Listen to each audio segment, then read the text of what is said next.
नमस्कार।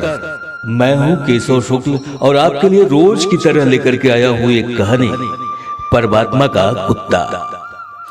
कहानीकार हैं मोहन राकेश।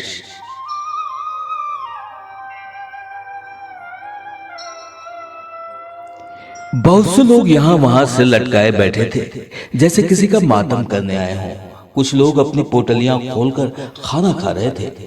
दो एक व्यक्ति पगड़ियां सिर के नीचे रखकर कंपाउंड के बाहर सड़क के किनारे बिखर गए थे। छोले कुलचे वाले का रोजगार गर्म था और कमेटी के नल के पास एक छोटा मोटा क्यू लगा था। नल के पास कुर्सी डालकर बैठा अर्जी दबेश धड़ाधड़ अर्जियां टाइप कर रहा था। उसके माथे से बहकर पसीना उसके होठों पर आ रहा था, लेकिन उसे पोंछने की फुर्सत नहीं थी। सफेद दाढ़ियों वाले दो तीन लंबे ऊंचे जाट अपनी लाठियों पर झुके हुए उसका खाली होने का इंतजार कर रहे थे।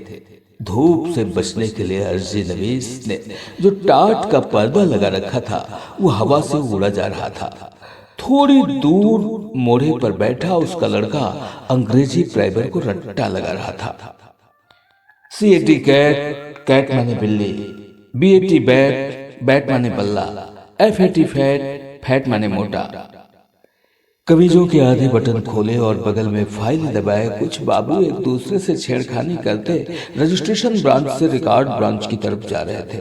लाल बेल्ट वाला चपरासी आसपास की भीड़ से उदासीन अपने स्टूल पर बैठा मन ही मन कुछ हिसाब कर रहा था। कभी उसके होंठ हिलते थे और कभी सिर हिल जाता था। सारे कंपाउंड में सितंबर की खुली धूप फैली थी।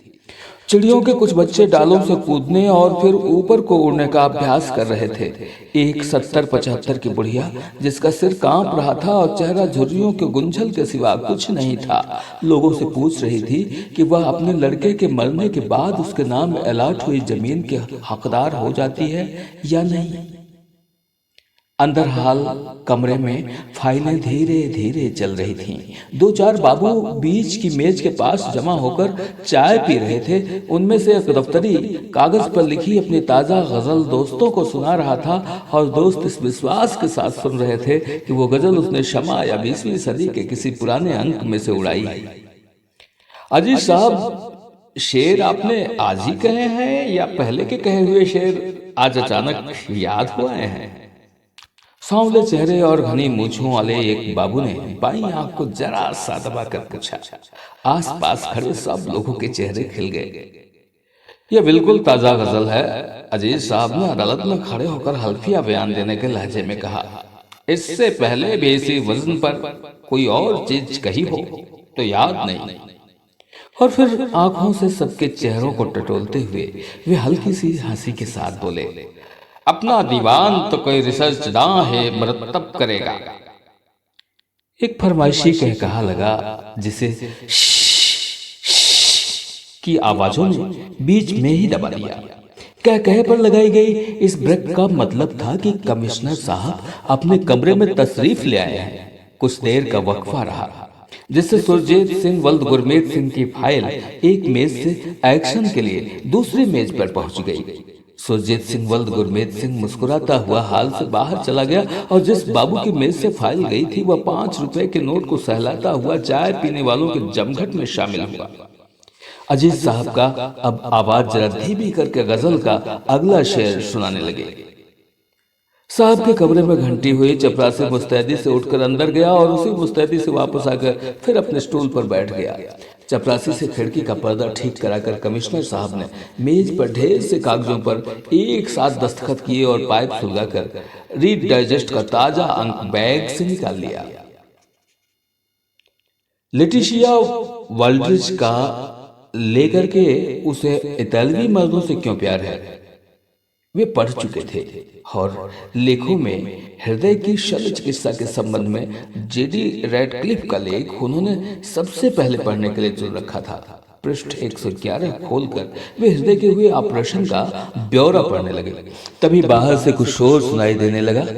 कंपाउंड में पेड़ के नीचे बिखर कर बैठे लोगों में 4 नए चेहरे शामिल हुए थे। एक अधेड़ आदमी था जिसने अपनी पगड़ी जमीन पर बिछा दी थी और हाथ पीछे करके तथा टांगे फैलाकर उस पर बैठ गया था। पगड़ी के सिरे की तरफ उससे जरा बड़ी उम्र की एक स्त्री और एक जवान लड़की बैठी थी और उनके पास खड़ा एक दुबला सा लड़का आसपास की और चीज को घूरती नजर से देख रहा था। अधेड़ मर्द की फैली हुई टांगें धीरे धीरे पूरी खुल गई थी और आवाज इतनी ऊंची हो गई थी कि कंपाउंड के बाहर से भी बहुत से लोगों का ध्यान उसकी तरफ खिंच गया था। वो बोलता हुआ साथ अपने घुटने पर हाथ मार रहा था। सरकार वक्त ले रही है। 10-5 साल में सरकार फैसला करेगी कि अर्जी मंजूर होनी चाहिए या नहीं। सालों, एमराज भी तो हमारा वक्त गिर रहा।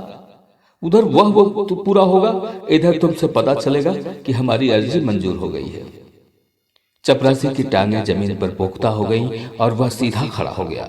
कंपाउंड में बिखर कर बैठे और लेटे हुए लोग अपने अपने जगह पर आ गए। कई लोग उस पेड़ के पास आ जमा हुए। 2 साल से अर्जी दे रखी है कि सालों, जमीन के नाम पर तुमने मुझे एक गड्ढा अलॉट कर दिया है, उसकी जगह कोई दूसरी जमीन दे दो। अगर 2 साल से अर्जी यहाँ के 2 कमरे ही पार नहीं कर पाई। वो आदमी अब जैसे एक मजमे में बैठकर तकरीर करने लगा। इस कमरे से उस कमरे में अर्जी के जाने में वक्त लगता है, इस मेज से उस मेज तक जाने में भी वक्त लगता है। सरकार वक्त ले रही है। लो, मैं आ गया हूं। आज यहीं पर अपना सारा घर बार लेकर ले लो जितना वक्त तुम्हें लेना है। 7 साल की भुखमरी के बाद सालों ने जमीन दी है मुझे। 100 मरले का गड्ढा, उसमें क्या मैं बाप दादू की अस्थियां गाड़ूंगा? अर्जी दी थी कि मुझे 100 मरले की जगह 50 मरले दे दो, लेकिन जमीन दे दो। मगर अर्जी 2 साल से वक्त ले रही है। मैं भूखा मर रहा हूं और अर्जी वक्त ले रही है। चपरासी अपने हथियार लिए हुए आगे आया। माथे पर त्योरियां और आंखों में क्रोध। आसपास की भीड़ को हटाता हुआ वह उसके पास आ गया। ए मिस्टर, चल यहां से बाहर। उसने हथियारों की पूरी चोट के साथ कहा, चलो।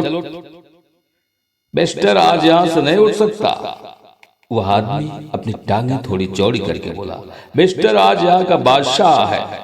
पहले मिस्टर देश के बेताज बादशाह की जय बुलाता था, अब वह किसी की जय नहीं बुलाता। अब वह खुद यहाँ का बादशाह है, बेलाज बादशाह। उसे कोई लाज शर्म नहीं है, उस पर किसी का हुक्म नहीं चलता। समझे चपरासी बादशाह? अभी तुझे पता चल जाएगा कि तुझ पर किसी का हुक्म चलता है या नहीं। चपरासी बादशाह और गर्म हुआ। अभी पुलिस के सुपुर्द कर दिया जाएगा तो तेरी बादशाही निकल जाएगी। हाँ हाँ, बेलाज बादशाह हंसा। तेरी पुलिस मेरी बादशाहत निकालेगी तो बुला पुलिस को। मैं पुलिस के सामने नंगा हो जाऊंगा और कहूंगा कि निकालो मेरी बादशाही। हम में से किस किस की बादशाही निकालेगी पुलिस? ये मेरे साथ 3 बादशाह और हैं। ये मेरे भाई की बेवा है, उस भाई की जिसे पाकिस्तान में टांगों से पकड़कर चीर दिया गया था। ये मेरे भाई का लड़का है जो अभी से तपेदिक का मरीज है, और ये मेरे भाई की लड़की है जो अब ब्याहने लायक हो गई है। इसकी बड़ी कुंवारी बहन आज भी पाकिस्तान में है। आज मैंने इन सब को बादशाही दे दी है। तू ले आ जाकर अपनी पुलिस कि आकर इन सब की बादशाही निकाल दे। कुत्ता साला। अंदर से कई एक बाबू निकलकर बाहर आ गए थे। कुत्ता साला सुनकर चपरासी आपे से बाहर हो गया। वह तैस में उसे बांह से पकड़कर घसीटने लगा। तुझे अभी पता चल जाता है कि कौन साला कुत्ता है। मैं तुझे मार मार कर। और उसने अपने टूटे हुए बूट की एक ठोकर दी। स्त्री और लड़की सहम कर वहां से हट गई। लड़का एक तरफ खड़ा होकर रोने लगा। बाबू लोग भीड़ को हटाते हुए आगे बढ़ाए। उन्होंने चपरासी को उस आदमी के पास से हटा लिया। चपरासी फिर बड़बड़ाता रहा, कमीना आदमी, दफ्तर में आकर गाली देता। मैं अभी तुझे दिखा देता कि एक तुम ही नहीं, यहाँ तुम सब के सब कुत्ते हो और मैं भी कुत्ता हूँ। फर्क सिर्फ इतना है कि तुम लोग सरकार के कुत्ते हो, हम लोगों की हड्डियां चूसते हो और सरकार की तरफ से भौंकते हो। मैं परमात्मा का कुत्ता हूँ, उसकी दी हुई हवा खाकर जीता हूँ, उसकी तरफ से भौंकता हूँ। उसका घर इंसाफ का घर है, मैं उसके घर की रखवाली करता हूँ। तुम सब उस इंसान की दौलत के लुटेरे हो, इंसाफ की दौलत के लुटेरे हो। तुम पर भौंकना मेरा फर्ज है, मेरे मालिक का फरमान है। मेरा तुमसे असली बैर है। कुत्ते का बैरी कुत्ता होता है। तुम मेरे दुश्मन हो, मैं तुम्हारा दुश्मन हूँ। मैं अकेला हूँ, इसलिए तुम सब मिलकर मुझे मारो। मुझे यहाँ से निकाल दो, लेकिन मैं फिर भी भौंकता रहूंगा। तुम मेरा भौंकना बंद नहीं कर सकते। मेरे अंदर मेरे मालिक का घर है, मेरे वाहे गुरु का तेज है। मुझे जहां बंद कर दोगे मैं वहां भौंकूंगा और भौंक भौंक कर तुम सबके कान फाड़ दूंगा। साले आदमी के कुत्ते, जूठी हड्डी पर मरने वाले कुत्ते, दुम हिला हिला कर जीने वाले कुत्ते। बाबा जी बस करो, एक बाबू हाथ जोड़कर बोला, हम लोगों पर रहम खाओ और अपनी वह संत बानी बंद करो। बताओ तुम्हारा नाम क्या है, तुम्हारा केस क्या है? मेरा नाम है 1226/7। मेरा बाप का दिया हुआ नाम खा लिया कुत्तों ने। अब यही नाम है जो तुम्हारे दफ्तर का दिया हुआ है। मैं 1226/7 हूं, मेरा कोई नाम नहीं है। मेरा नाम याद कर लो, अपनी डायरी में लिख लो, वाह गुरु का कुत्ता 1226/7। बाबा जी आज जाओ, कल या परसों आना। तुम्हारी अर्जी पर कार्रवाई तकरीबन लगभग पूरी हो चुकी है। तकरीबन पूरी हो चुकी है और मैं खुद ही तकरीबन पूरा हो चुका हूं। अब देखना यह है कि पहले कार्रवाई पूरी होती है या पहले मैं पूरा होता हूं। एक तरफ सरकार का हुनर है और दूसरी तरफ परमात्मा का हुनर है। तुम्हारा तकरीबन अभी दफ्तर में ही रहेगा और मेरा तकरीबन कफन में पहुंच जाएगा। सालों ने सारी पढ़ाई खर्च करके 2 लफ्ज इजाद किए हैं, शायद और तकरीबन। शायद आपके कागज ऊपर चले गए हैं। तकरीबन कार्रवाई पूरी हो चुकी है। शायद से निकालो, तकरीबन में डाल दो, तकरीबन से निकालो, शायद में गर्क कर दो। तकरीबन 3-4 महीने में तहकीकात होगी, शायद महीने 2 महीने में रिपोर्ट आएगी। मैं आज शायद और तकरीबन दोनों घर पर छोड़ आया हूँ। मैं यहाँ बैठा हूँ और यहीं बैठा रहूंगा। मेरा काम होना है तो आज ही होगा, अभी होगा। तुम्हारे शायद इस तकरीबन के ग्राहक ये सब खड़े हैं, ये ठगी इनसे करो। बाबू लोग अपनी सद्भावना के प्रभाव से निराश होकर एक एक कर अंदर लौटने लगे। बैठा है बैठा रहने दो, बकता है बकने दो। साला बदमाशी से काम निकालना चाहता है। Let him bark himself to death. बाबू के साथ चपरासी भी बड़बड़ाता हुआ अपने स्टूल पर लौट गया। मैं साले के दांत तोड़ देता। अब बाबू लोग हाकिम हैं और हाकिमों का कहा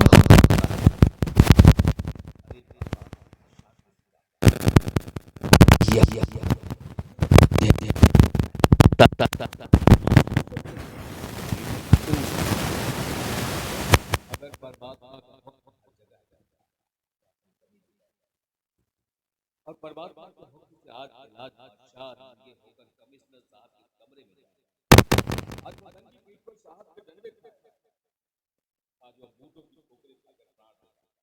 लेकिन किसी को पैसा नहीं चढ़ाएगा, किसी की पूजा नहीं करेगा। जो वाह और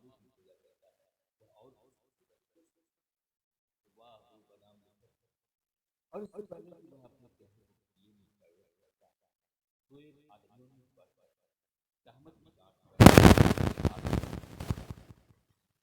बिलाज बादशाह संघर्ष। मुझे जाकर कि क्या महात्मा गांधी इसलिए आजादी दिलाई कि आजादी के साथ इस तरह संभव करें, उसकी मिट्टी खराब करें, उसके नाम पर कलंक लगाएं, टके की फाइलों में बांध कर दलील करें। लोगों के दिलों की समझ में नहीं आती। शर्म तो उसे होती है इंसान। मैं तो आप कहता हूँ कि मैं इंसान हूँ, कुत्ता।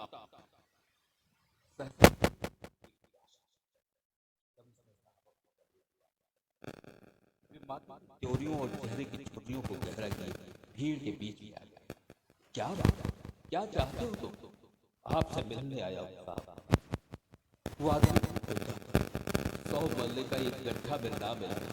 वो गड्ढा आज वापस करना चाहता ताकि सरकार उसमें एक तालाब बना। लोग शाम को वहीं जाकर मछलियां मारा करें या उस गड्ढे में सरकार एक तहखाना बनवा दे और मेरे जैसे कुत्तों को उसमें बंद। ज्यादा बकबक मत करो, अपना केस लेकर मेरे पास आओ। मेरा केस मेरे पास है साहब, 2 साल की सरकार के पास। मेरे पास अपना शर्ट 2 कपड़े बाद ये भी न रहेंगे, इसलिए इन्हें आज ही उतारे दे रहा हूँ। इसके बाद बाकी सिर्फ 1226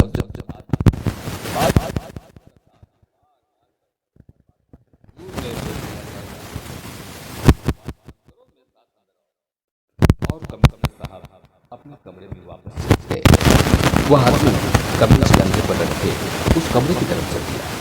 2 साल लगाता रहा। किसी ने बात नहीं सुनी।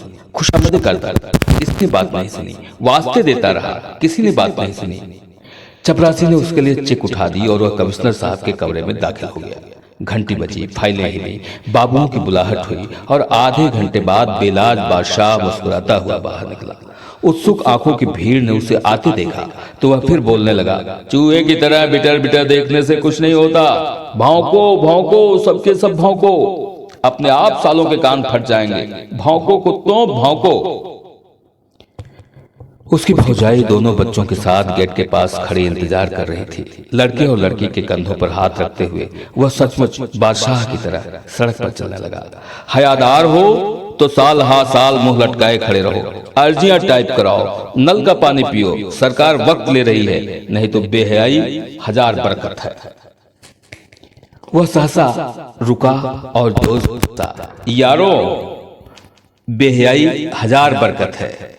उसके चले जाने के बाद कंपाउंड में और आसपास मातमी वातावरण पहले से और गहरा हो गया। भीड़ धीरे धीरे बिखर कर अपनी जगहों पर चली गई। चपरासी की टांगें फिर स्टूल पर झूलने लगी। सामने के कैंटीन का लड़का बाबुओं के कमरे में एक सेट चाय ले गया। अर्जी नवीस की मशीन चलने लगी और टिक टिक की आवाज के साथ उसका लड़का फिर अपनी सबक दोहराने लगा। PEN पेन, पेन माने कलम, HEN हेन, हेन माने मुर्गी, DEEN डेन, डेन माने अंधेरी गुफा। ये थी कहानी परमात्मा का कुत्ता। अगली कहानी के लिए आप हमारे इस चैनल को सब्सक्राइब करना ना भूलें। बहुत बहुत धन्यवाद।